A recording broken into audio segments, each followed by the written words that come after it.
What's going on, Yankee fans? How you doing? I am Bill Corpus Crispy Murphy with Danny Boy Reginald, and welcome to another exciting edition of Bombers Banter here on the Sports Insanity Network. Danny Boy Reg, how are you doing, buddy?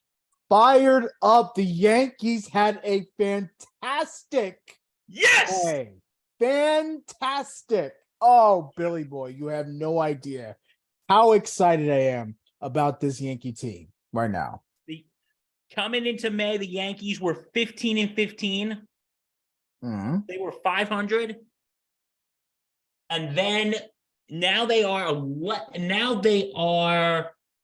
hold on one second. The Yankees are now okay. The Yankees are now 11 games above 500 as they sit third in the AL East, 5 games back of the Rays and 2 games back of the Orioles. So we're going to talk about today we're going to talk about the Yankees in May, the good, the what we think needs to change or needs to be worked on. Going to do our outlook of June, and of course, Stump the Reg. So let's get down to business. So if you were to grade this month, Reg, on a scale of A to F, how would you grade this for the Yankees? A to F, I would say I would give it a B plus. Ooh, okay. Now, that's a good score. No, I'm with you. I would say between a B plus and an A minus, but I think, some things do need to be worked on, but let's discuss the good first. Yeah, of course. We got to talk about him. Aaron Judge is back, baby. Mm-hmm. Yep. Yes. All rise. All freaking rise. Mm-hmm. Dude, he's been a beast. Huge beast.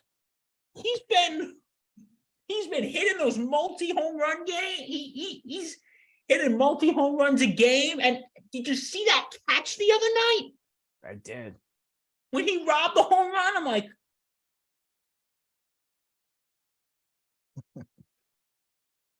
holy crap. We're speechless. We're speechless because, and we knew, like, once Aaron Judge came back, he came back on May 9th, though.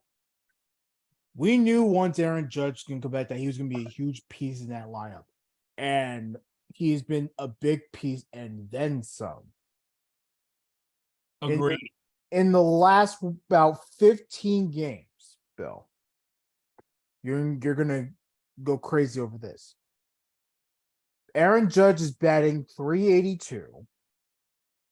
He has a slugging percentage of 1,000, 514 on base percentage.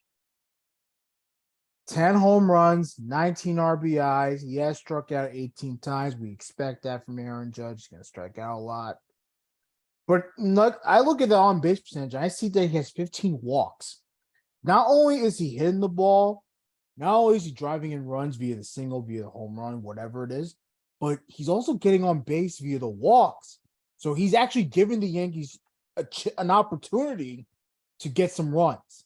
And that's like the definition of pure analytics, like masterpiece. Like, the analytic nerds are loving it right now. Are you kidding me? They go nuts over Judge. The nerds go nuts over Judge because of the fact that not only can this guy hit, but the man can get on base like nothing.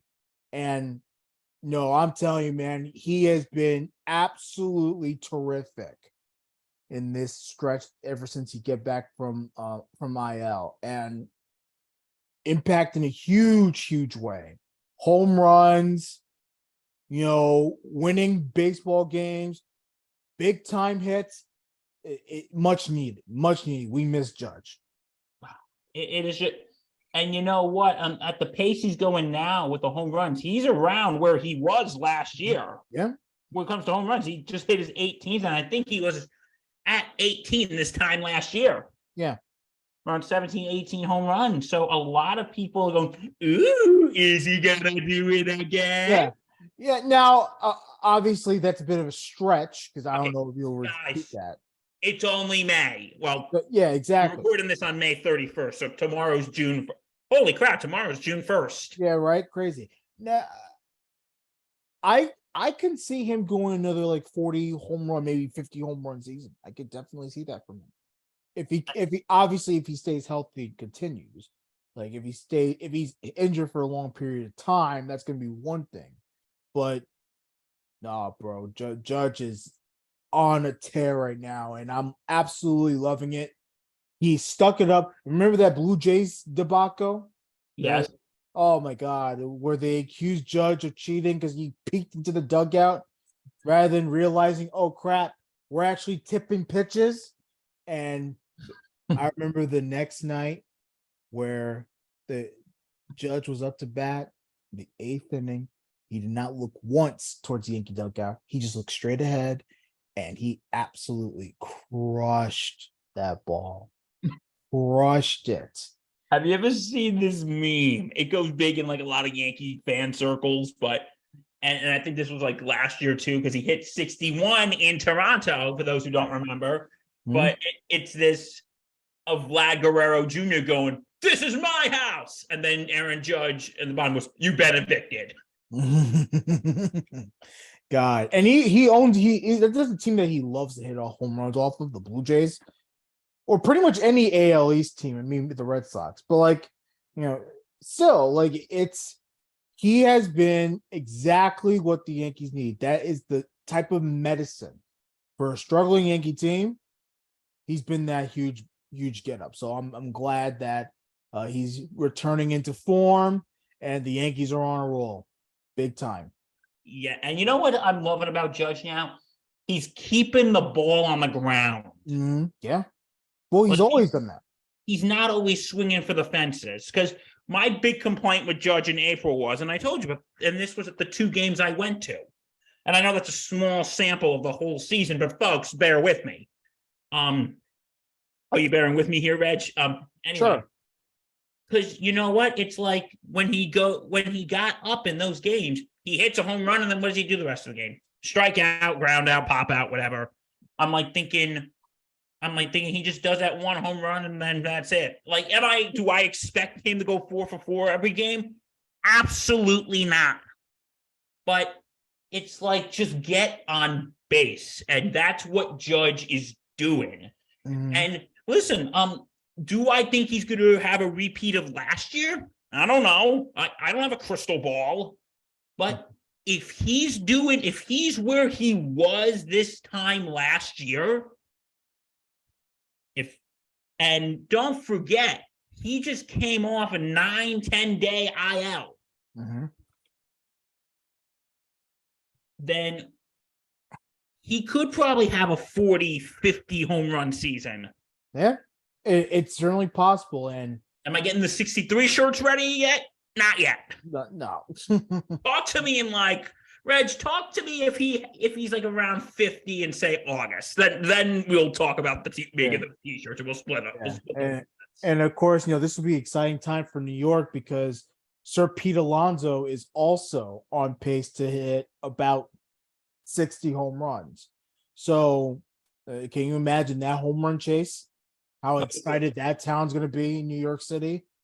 All we could say is, Pete, from the 2 Yankee fans, we wish you the best of luck. Oh yeah, and I love Pete Alonso, so I like him too. Like, there's no reason to be upset about it if you were to ever break Judge. Now, of course, Sammy Sosa, Mark McGwire, and Barry Bonds, they've obliterated Judge already, but still. Now, just getting back to the Yankees for a second in the month of May.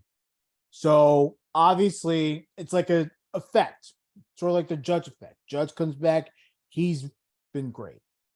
Now, all of a sudden, you're seeing other players that come back. The Harrison Baders of the world. Now, yes, our poor Harrison Bader, he hurt his hamstring. He's now back on IL. That's pretty much going to be just like Giancarlo. That's pretty much how it's going to be. He's going to be healthy for a little bit, and then he's going to get hurt. Then he's probably spend some time injured, and then he'll get back, and then he'll rake again when he's healthy. Harrison Bader has been a major factor too. No, he has. Absolutely. You cannot dismiss the impact he's had too. not only with the bat, but his play at center field is terrific. Absolutely. He's been And great. yeah, and it makes us forget about the incomparable Jordan Montgomery.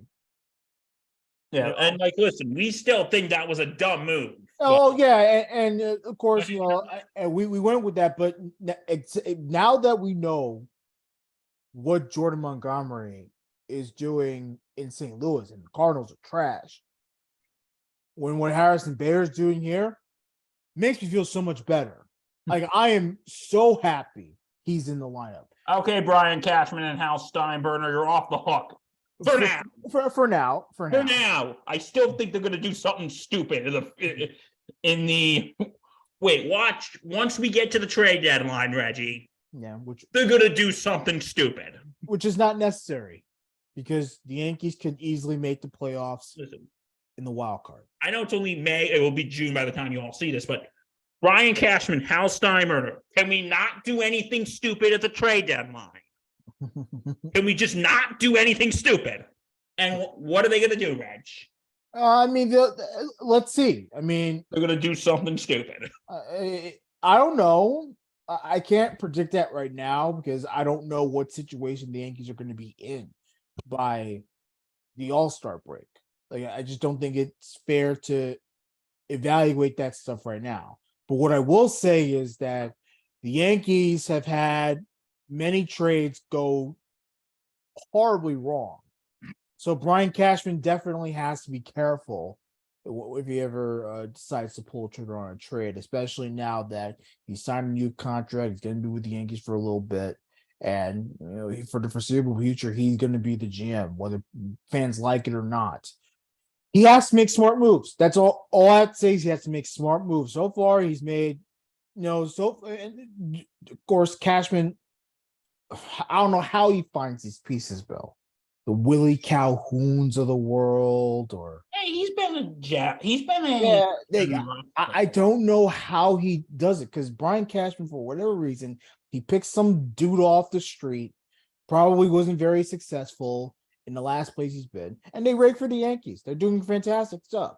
So should I walk near the Bronx and as Cashman go, hey, you played third base tonight? Yeah, I mean, it wouldn't surprise me. Yeah, that would not go so well. Yeah. But anyway, fans would hate that. They wouldn't hate you because you're a great guy. But no, thank you. But they would hate him. Anyway, but yeah, because I forgot who was pitching. I think it was Friday night. I totally forgot. But they're like, oh, he's never even been to a major league game, and he's starting tomorrow. I'm like, what? And that's sort of the thing the Yankees have ran into trouble is, who are these morons that are pitching out of the bullpen, starting pitching? Yeah. I mean, that's a bit of a downside if you really think about it. Really is.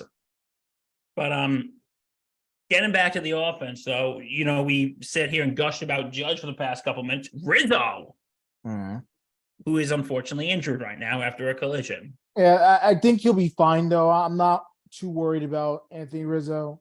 I know people are, but as long as he, gets back into form and, isn't going to be terribly hurt, like, I'm not too worried about that. I really am not. Like, I think he'll be fine. I know that hit with Tatis at first base the other day. Obviously, you want to be careful with any type of neck injury. I mean, that is dangerous. Yeah, I mean, Prince Fielder had a neck injury. He's medically disabled now. He had to be forced to retire. So, it's not something to play around with. But if he says he's fine, then I trust him. You have to. Oh, absolutely. So Rizzo, like I said, Bader has been. Mm-hmm. Bader's been hitting the LeMahieu. Like he's coming down a little bit, but LeMahieu though. Yeah, he's been good overall this entire season, but he has taken a bit of a hit.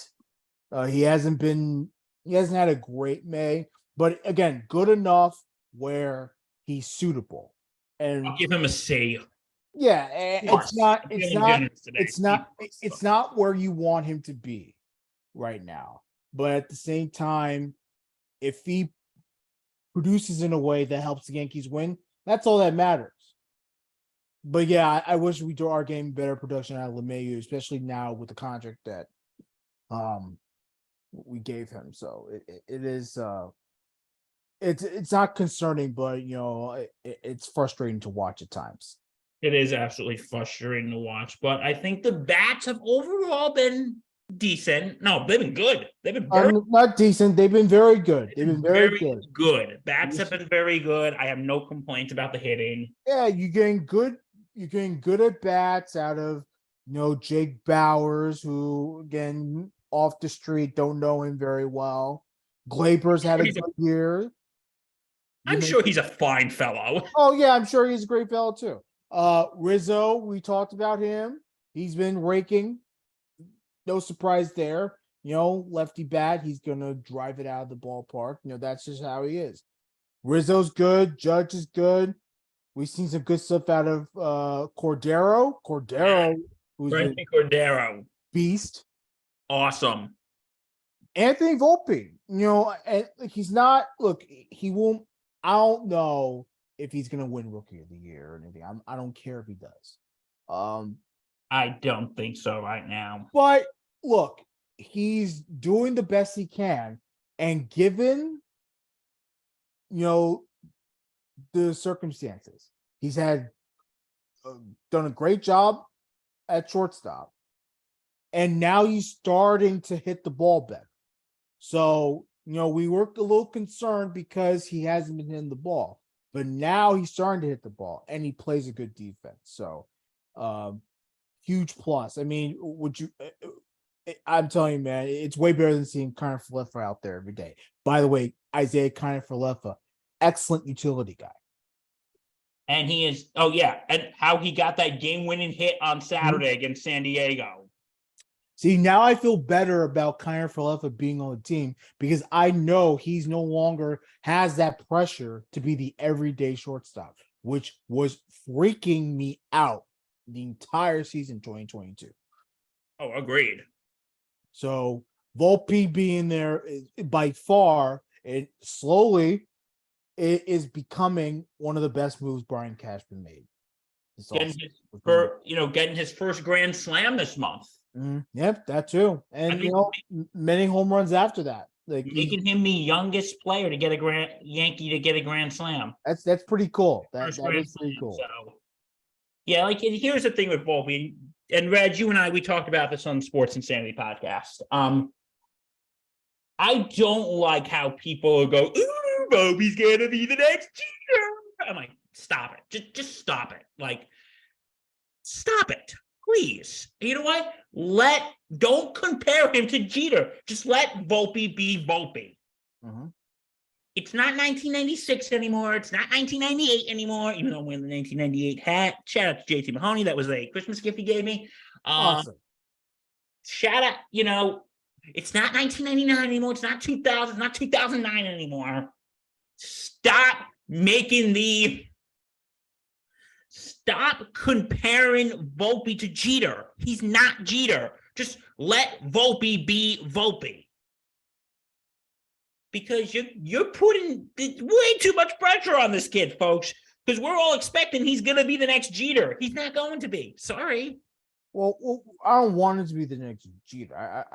I really don't. Like, that's not something that I look for. But I am looking for Volpe to be that young shortstop that Derek Jeter was. Not necessarily exactly like him, but just the idea of having that franchise player at shortstop. The one that's going to be with the team for at least a decade. That's what we want. That's why people were comparing him to Jeter, was because now we actually don't have to borrow a shortstop like Didi Gregorius. And Didi was a great Yankee. I like Didi. But we picked him up. He wasn't homegrown. This guy is homegrown. Okay, now I can see the comparison you're making. It's like, it's not just like signing someone. We're homegrown our shortstop. just like we did with Jeter. Yeah. But like I said, folks, just don't compare him to Jeter. Yeah, a straight comparison is not fair. Like, don't, because this kid's probably thinking, "Oh my God, everybody's expecting me to be the next Derek Jeter." Mm-hmm. And listen, there's only one. Anthony Volpe, if you're watching this, and I know you are, just be Anthony Volpe. Mm-hmm. And like, listen, he's been good. He's been a little up and down, but he's been good. And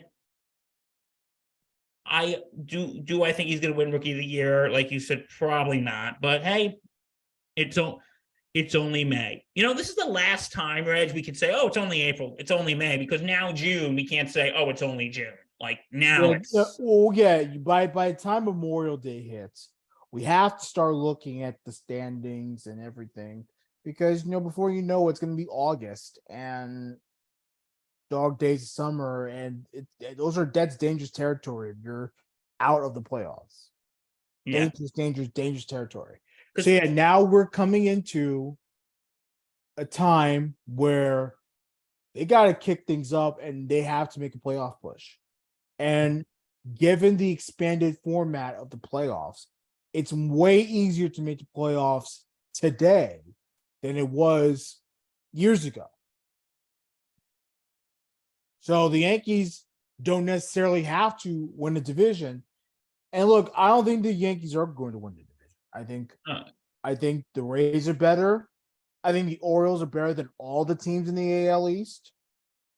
Because right now, Yankees are in third. They are on pace to win 97 games this year, which is respectable. But, I think if 97 games, Rays have been a beast, the O's have been a beast. Yankees might finish in third place, but then again, I don't have a crystal ball. It matters where they're gonna be when September comes. If you're in the thick of a wild card race, if you're in a wild card spot, the Yankees are in a good shape.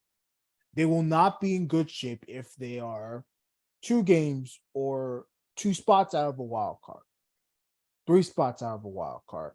Then that's a sign of concern. That means the Yankees need a lot of help. I don't know if the Yankees will ever get to that point. It certainly could happen. There's a lot of season left. But right now, they seem like a team that's on a roll, that's winning, that's committed to look. You can't win the division now, but you can try to make the playoffs, and that's still a thing. And you get a few chances just to move on. So there is still an avenue for the Yankees to continue on into October. Yeah. So anyway, we do got to talk about one thing. That's been a little, I don't want to say concerning, but eye-catching. We'll say eye-catching. Pitching. How come I always feel like pitching's an issue? Garrett Cole. Garrett Cole's been rocky. Yeah, it hasn't been good of late. In the last 7 games, he's made all of his starts, thank God.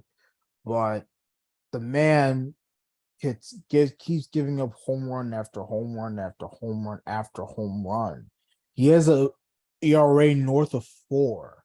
While he hasn't lost a game, he is 2-0 in the last 7 games. What is very frightening is the fact that the league is catching up to him this quickly. And he got off to an amazing start. You all saw it. Last year, you and I were talking like, "Oh, is this going to possibly be his Cy Young year?" Yeah, like 23. Like we wanted to be Cy Young year, and in April and May and some parts of May, it was looking like that. The rest of May has been absolutely atrocious. He's been garbage. And look, I love Garrett Cole. Don't get me wrong. I love Garrett Cole, but now should we be concerned long term? I don't think so. I think he'll eventually adjust and obviously just make better pitches, be smart with it. But if the league is going to catch up to Cole this quickly and he ends up having a really rough season, it's a tough one to swallow for the Yankees. Oh, So agreed. Cole needs to figure it out really quick. If it's a slump that lasts only into May and then maybe part of June, then he picks it back up. Hey, look, I would take that over a stretch from June to September where it's just either bad start after bad start after bad start, or up and down. Okay, maybe he wins a couple of games, but then he has a rough start against the Orioles. He wins against game against bad teams, but then has a rough start against the Blue Jays. Like it's stuff like that that you don't want. This one game on, one game off type of thing. Like you don't want that to happen in the summertime. You want Garrett Cole to be consistent, even if he doesn't win. Just be consistent. Just be consistent. Go at least 6. I know it really should be go at least 7, but nowadays they get so paranoid with these pitchers. It's crazy. Oh, we'll talk about that in a minute. Go at least 6. Obviously, get to 7. That's the big thing. Try to get to 7 innings. Yeah. And keep getting outs, strikeouts, flyouts. Make sure that they're not touching you. Exactly. So that you can give the Yankees a chance to win. Yeah, and listen, okay, Yankee fans, is it time to panic over Garrett Cole? Not yet. No. He had a bad month. It happens. Yeah. It happens. Whitey Ford had bad months. Ron Guidry had bad months. Mussina had bad years. Mussina had bad years. Roger Clemens, Andy Pettit, they all had bad months. And is this time to go, it's over, his season's over? No. Listen, if this continues into June, then it's time to start getting concerned. Well, what obviously will be the biggest thing is how he's pitching and stuff. Because, numbers can be misleading and stuff. But if he's pitching like he did towards the back half of May into the summertime, then yeah. But if he's pitching okay and giving up runs because, hey, baseball happens, players have jobs to do. They have to hit, they have to score, they have to do all that stuff. Then, you can forgive it. But if it's just really bad starts, concerning for sure. Oh, absolutely. So, like I said, I don't think it's time to hit the panic button on Cole just yet. Yeah, no. It's not time yet. Everyone relax for now. Guess what the key word is? For now. Yeah. But everyone calm down, relax, do some meditation. It'll be fine. Now, in terms of the bullpen, I do think it is time to panic a tad bit. Okay, so we go A-level panic, B-level panic, or C-level panic? The worst panic is A. Yes. B. Okay, B-level. Only because the bullpen has actually been they've actually been good. So yes. However, the way Boone manages this bullpen's trash, man. Absolutely, no, not just the bullpen, but the way he manages pitching. And you know what and we were actually on the live stream because we would do the Ranger game, and we did this, and this stupid thing Aaron Boone did. Domingo Germán, who I think it was against Cleveland, they're up 2-0 going into the 9th. So someone gets a single. Boone, oh my God, someone got a single. Okay. Get a Schmidt. Oh no, Holmes. Sorry, Holmes. Get us Clay Holmes. Sorry, Domingo, you gave up a single. Holmes. And what did Clay Holmes do? Give up the game. He gave up the game. Like, Aaron Boone is such a freaking coward. Yeah. Like seriously, that he has major issues managing this bullpen, and he's like the cowardly lion. Yeah, when it comes to Holmes, when it comes to Marinaccio, who's actually been okay but not good enough on my standards, pretty much like most of that bullpen that we know the players that are good, we know the players that are and we know the players that just flat out stink. He continues to put in the worst pitchers in the absolute worst situations that are incredibly unnecessary. He doesn't read the room half the time. And, I honestly feel bad for the team because they keep losing games that they should be winning. But it's frustrating. Because Boone keeps going to the bullpen at the worst possible time. Yeah. And, leave Domingo Germán in. Okay. If Garrett Cole's having a good start, leave the guy in. If Germán is throwing a no-hitter, leave him in. Who the hell cares? I know he wasn't throwing a no-hitter at the time. I think it was like a 1 or 2 hitter. Yeah, something like that. But if Reggie, if it was 2 runners on or bases loaded, then I'd be okay. Time to go to the pen. Yeah. But somebody got a single. It's not like he gave up a grand slam. And Boone just needs to, listen, okay, 2 runners on. Would you go to the pen or would you leave him in? Well, to me, it was his inning to finish no matter what. That's just my opinion. If he gives up a run, then I would probably go to yeah, but it was his inning to finish unless it goes absolutely nowhere. Yeah, then of course you would have to consider it, but no. Aaron Boone is, I'm sorry, when it comes to this bullpen, he's a coward. Yeah. When it comes to pitching, he's a coward. Yeah. Do you think it was probably he was listening to the nerds of the front office again? No, half the time I don't even think it's analytics. I just think he's just dumb. He's not a dumb guy. He certainly knows baseball. Debatable. He knows baseball. He's in a family of baseball players. This is generation after generation of baseball players the Boone family has. So he certainly knows his stuff, but I just don't think he's a good manager. I think he overthinks stuff. I think he obviously he's an overset for sure. But yeah, no, I think he overthinks it. He overmanages. He gets paranoid very easily. And it bites him in the ass every single time, which I just don't get. So you don't think it's Boone, why did you take him out? Well, the nerds in the front office said I should take him out. No, not all the time. I don't think it's fair to always put everything on the analytics department. I think it's a little unfair to do that. I think we treat the analytic people a little harsh, but yeah. Only because it's just not when they deserve it, we'll give it to them. Yeah. But I was gonna do that, but the nerds in the front office know best.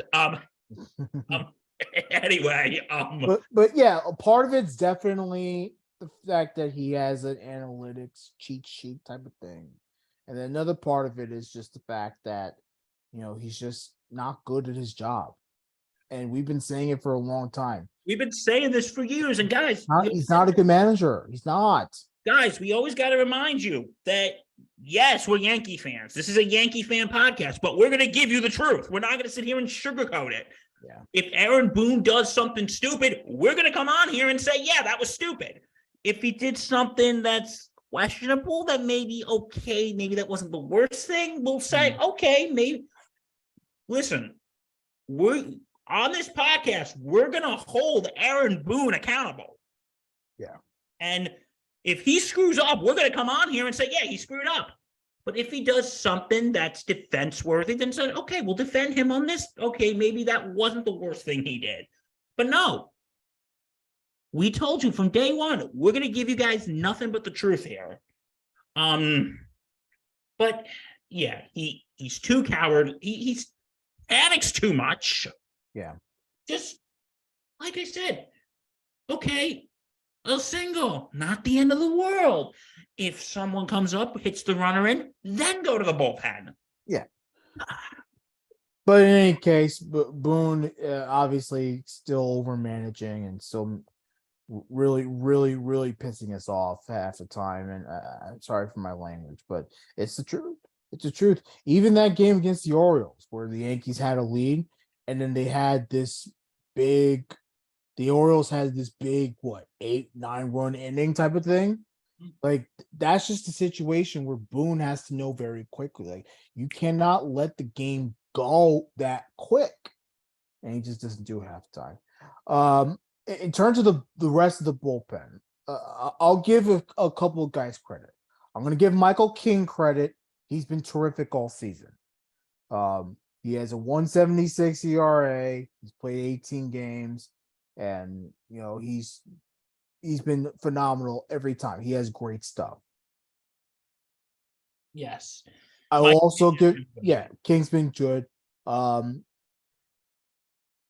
And I want to give props to Ian Hamilton. He's hurt, unfortunately. He got hurt because Domingo Herman had to be Mr. Psycho cheating again. So he got hurt in his bullpen appearance against the Blue Jays. But before his injury, Ian Hamilton was actually doing very well. So I want to give him credit too. But then, of course, you look at the Wandy Peralta, who has not had a good Mm, stretch. It's yeah, he's and been pretty rough. even though he's actually overall he's had a good season, um, and stuff. With this 2.45 ERA, 2-1 on the season out of the pen, and actually has good strikeout numbers. In the last few games, he's been giving up way too many runs. So that's been concerning. Clark Schmidt's been tough to watch. Ugh. He's been brutal. I mean, Oh God, go ahead. I just do not like watching him. Every time. He's Every time. horrible.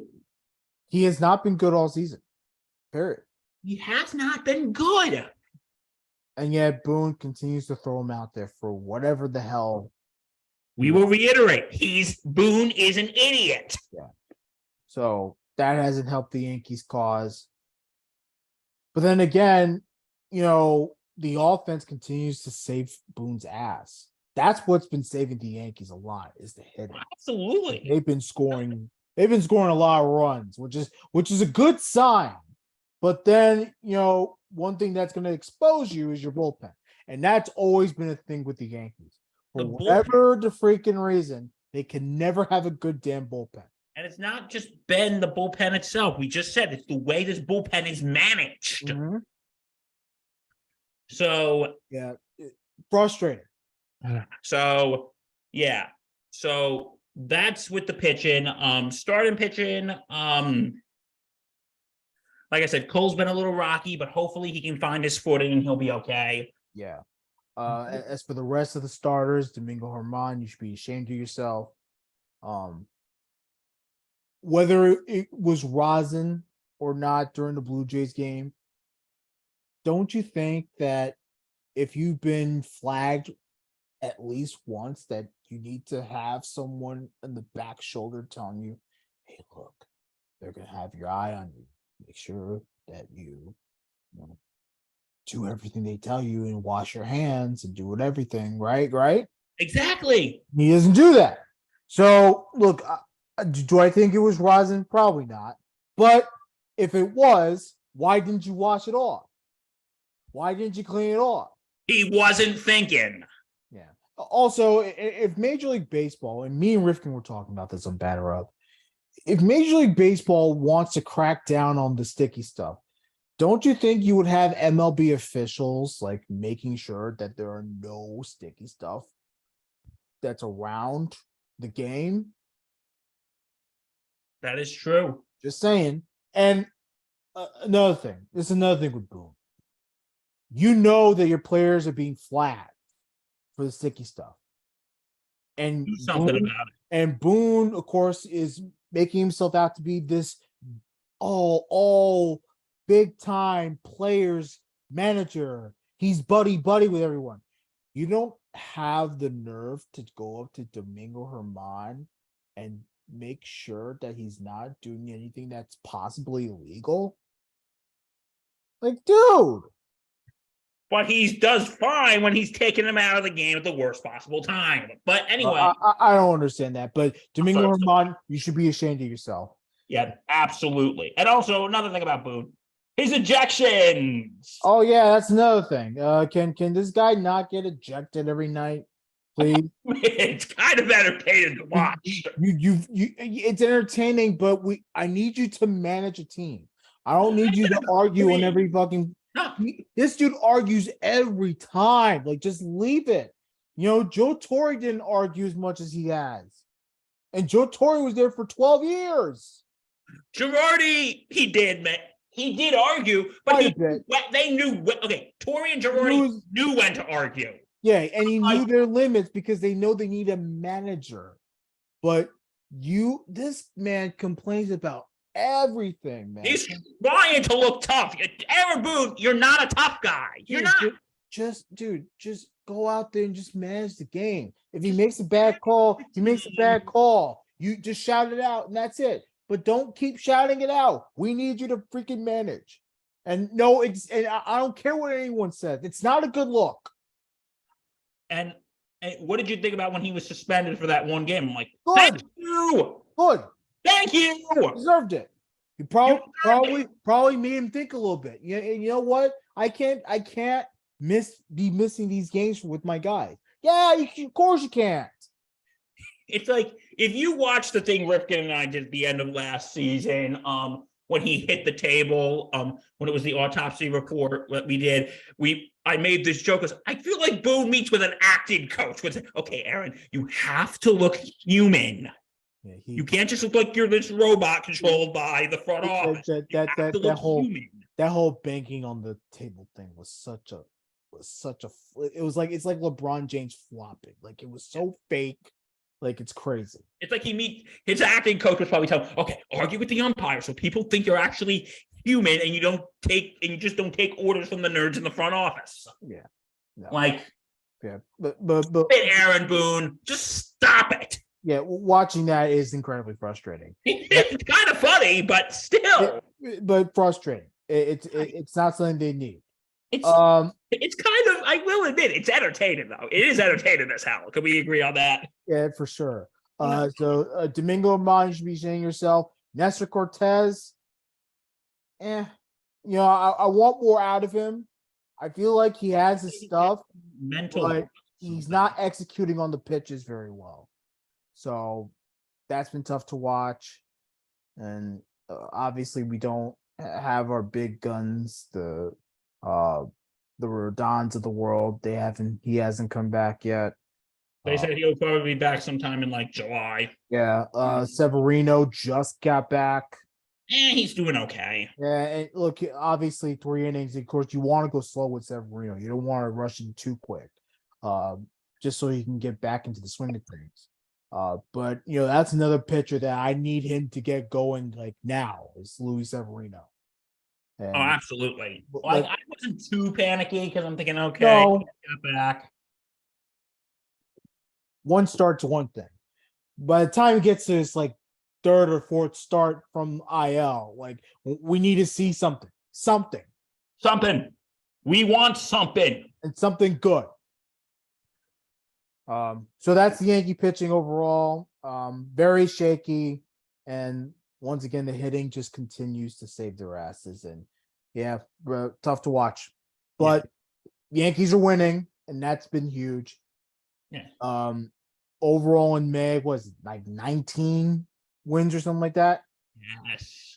So, good stuff. Like it's been a good month. It's been a great month. So now, are you ready to look to June? Yes. All right. So our first series against the Dodgers. Think we can win or lose that series? Now the Dodgers. This is going to be a very, very cool series. Because the Dodgers are a good team. What was that? I'm saying the Dodgers are a good team. They're also at 34 wins and they have 22 losses. And they're at the top of their division. They've been playing very well this month as well. So this is a good Dodger team. And so I think the Yankees do have a bit of a challenge for them, especially since they are in the West Coast. However, one thing this Yankee team has taught me is that they never quit. When they have guys that are healthy, they don't quit. They don't stop.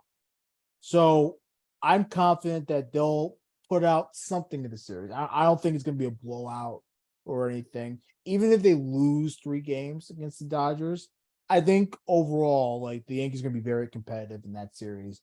And I expect them to at least take one. Like, it's 1 game. You can take that.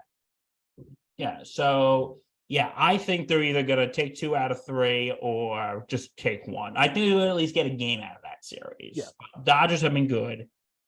So yeah, that's the first one. Next one, we got a 6-game homestand against the White Sox. Is the first one.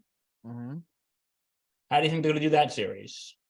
So with the White Sox, that's not the White Sox are a bad team. I mean, They should be able to take 2 out of 3 at least.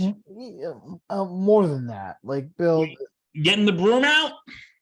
yeah. I mean, the White Sox are 23-34 as we speak right now. Obviously, that's going to change when this episode is released. But like, dude, like this team is trash. Like, I just can't get behind this idea that, the Yankees can't beat Chicago. No, they could beat them. They should destroy them because they're not a good team. They're just not. They're obviously all the players that they have there. They're underachieving, and it's been brutal to watch Chicago all season. So please kick their asses. That's all I ask for. Okay, and then 3-game series against the Red Sox at home. Yeah, this is another team that's beatable for them. They should. And I'm going to say 2 out of 3 for that series because you know how we are when we're playing Boston. So right. So I'm going to say 2 out of 3 to be safe. They need to daddy the hell out of the Red Sox. They need to kick their asses. That's another team that honestly is overachieving, but they're not very good. So win. Do it. Okay. And then they got first round Subway Series in Queens against the Mets. The Mets also stink, but they have some sluggers there. It wouldn't surprise me if the Mets took one of those games. I think it's going to be a split as well. And in the words of Dropkick Murphys, after that, guess where they're shipping up to? Fenway. They're shipping up to Fenway. Oh. Yeah. This is obviously going to Boston is always scary because you never know where you're going to get out of any team. So I expect Boston, if they lose badly to the Yankees in their first series in June, that the next week that they're going to be out firing at all cylinders, all that stuff. So I'm not saying the Boston will win the series or that they'll sweep them, but they're going to be way more competitive because they've now seen the Yankees. So it's possible. Okay. Then after that, back to the Bronx, 3 games against Seattle. I mean, they're kicking Seattle's ass right now. So sweet. This should be a definite sweep for them. And then 3 games against Texas. They did not play Texas very well early on. They did not. I mean, Texas is a different team now, but they did not play them very well. Texas at the top of the West. I would say that Texas right now is better. They'll probably take that series. Okay, and then back on the road, 3 games against Oakland. Sweep them. Sweep them. It's Oakland. And then take that first game in St. Louis. I mean, the Cardinals suck. The A's suck. They're all trash, and you're playing you're playing at the Coliseum. That's basically another home game on the West Coast. Like, come on now. How many A's fans are going to shoot? Zero. It'll be all Yankee fans. It'd be like, and the home team, all 5 of their fans are here. How much do you want to bet that all the A's fans, since they know that they're going to leave for Las Vegas, how much do you want to bet that those A's fans, when the Yankees come to town, are all going to cheer for the Yankees? Just because. Just because. Poor Oakland. I feel sorry for them. Yeah. Okay, so next on the docket, the Yankee fan Facebook page poll. How do you think the Yankees are doing this month? 81% say good. 2% say bad. 11% are neutral. Who is the 2% that said bad? I'm not going to give out their names. Oh my god. Like they haven't been bad. They've had a great month. Now, of course, that there's concerns with the pitching, but they've had a great month. That doesn't define everything. Yeah, so what are you talking about? Bad. Okay, and 3%. I can understand the neutral crowd. The neutral crowd, that's one thing. Bad? You're neutral. Okay, we understand. But bad? Yeah. Are you watching the same games we're watching? Yeah. And 3% say it's a break-in record month. Oh, that's it. That's an interesting one. And that's a good one. We'll give you a thumbs up. Yeah, sure. Why not? Okay, hey Reg, guess what time it is? Oh boy. It's time for Stump the Reg. Okay. Okay, for those of you who are new to this, I ask Reg some Yankee trivia and see if I can get him or not. Oh God. Okay. Okay, this is actually a 2-part question. Oh, a 2-parter. Oh. Okay, Aaron Judge is now 5th on the Yankee. Is now 5th all time of multi home run games. Who did he pass? Who did he pass? Who did he just pass? Oh, Jesus Christ.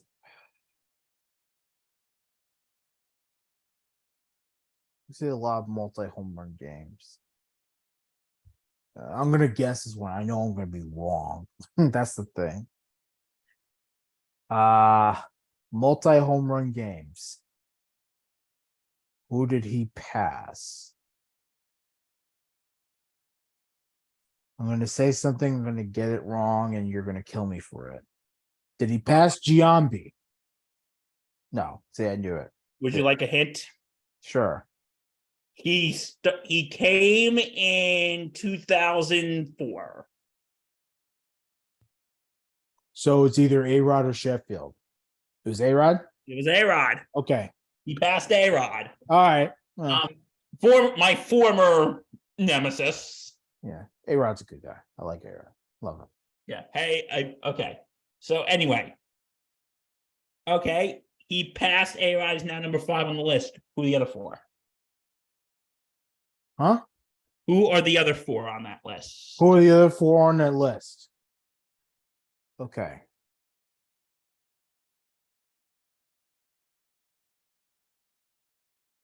Is Babe Ruth? Is Babe Ruth on that list?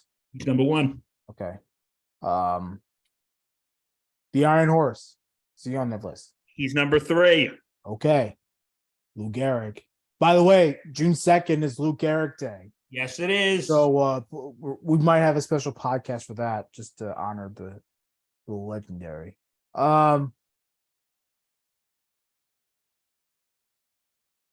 right, so you have the Babe, you have Lou, Judge, A-Rod, then there's 2 more. 2 more. Who would be behind Mickey Mantle? He's number 2. He's number 2. Okay. So 1 more, baby. 1 more. So the Babe, Mickey, Lou, someone before Judge. Who would be before Judge? I have a few guesses on this. Let's see. Who hit a lot of home runs for the Yankees? Don Mattingly. No. Not Matt. Not him. Reggie Jackson. Nope. Not him. Okay. I figured. Joe DiMaggio. Yep. Okay. So the top 5 are now Aaron Judge at 5, DiMaggio at 4, Gehrig at 3, Mantle at 2, and Babe at 1. So, okay. And now it is time for the hardest Yankee question. One of them. Okay. Since Friday is Lou Gehrig Day, June 2nd commemorates when he made his first MLB start, June 2nd, 1925, and also his death on June 2nd, 1941. Who did Lou Gehrig replace on June 2nd, 1925? Oh, Jesus. No, don't do that to me. No, I love you, buddy. don't do that to me. Ah. Am I like one of the only few people on earth who actually knows the answer to that question? See, here's the thing. Bill is more of a Yankee historian than I am. So, Let me see if you know this, Red. You're a smart guy.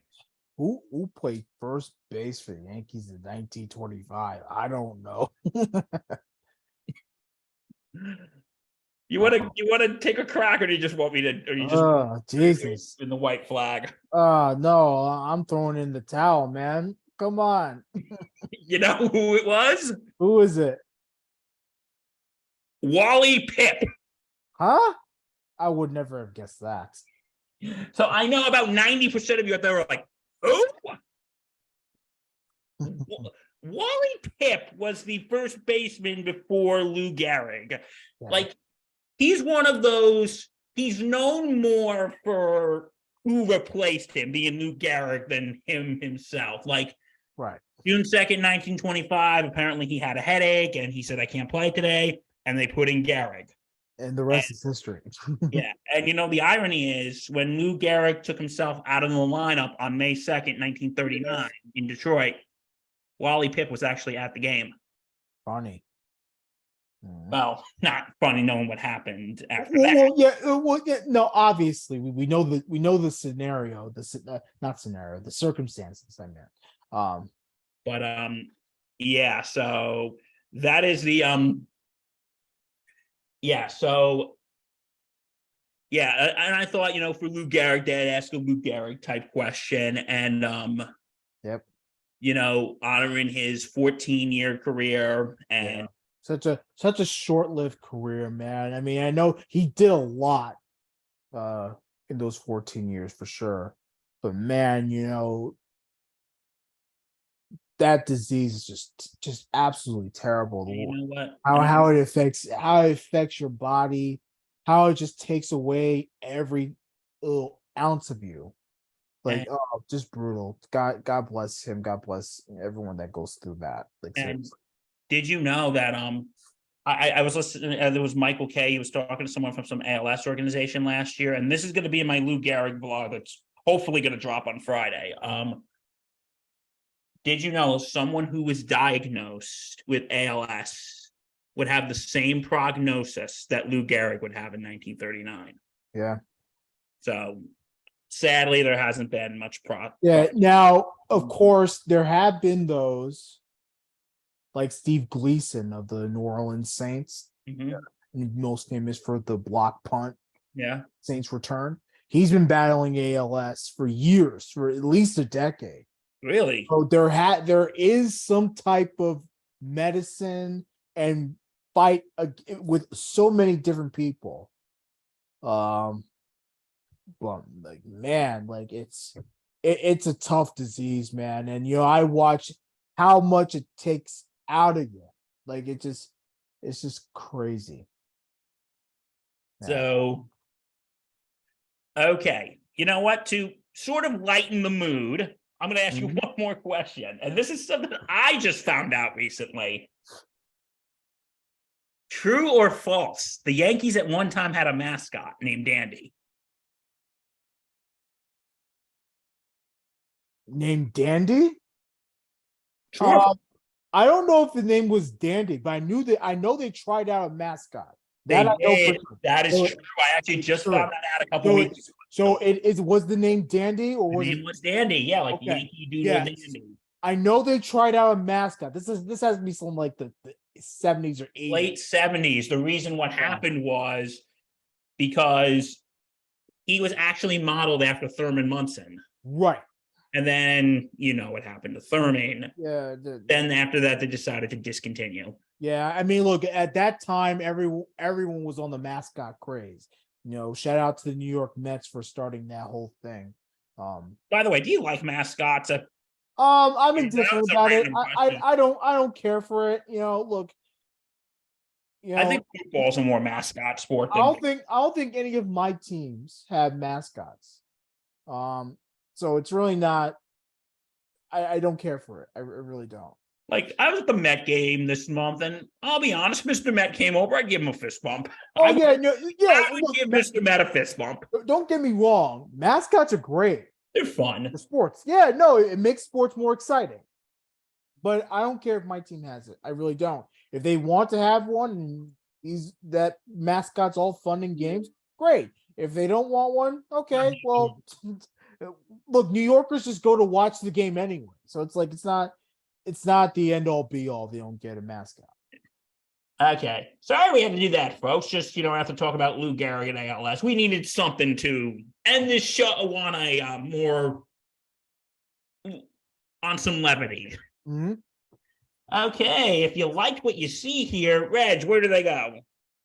The Sports Insanity Network's YouTube page. That's where you find us. On top of that, go to the Sports Insanity Network's Twitter and Facebook. We are at S Insanity Real. Again, that is at S Insanity Real, our handle on Facebook and Twitter. Please follow our socials. Log on to the website, thesportsinsanitynetwork.com. You find out a lot about our history. You read a lot of our blogs, meet the crew, and just enjoy the insanity. And also check out our podcast. All of us are probably on Spotify. All of us are definitely on Apple. Google, maybe. Google. Our podcast is on iHeart for sure.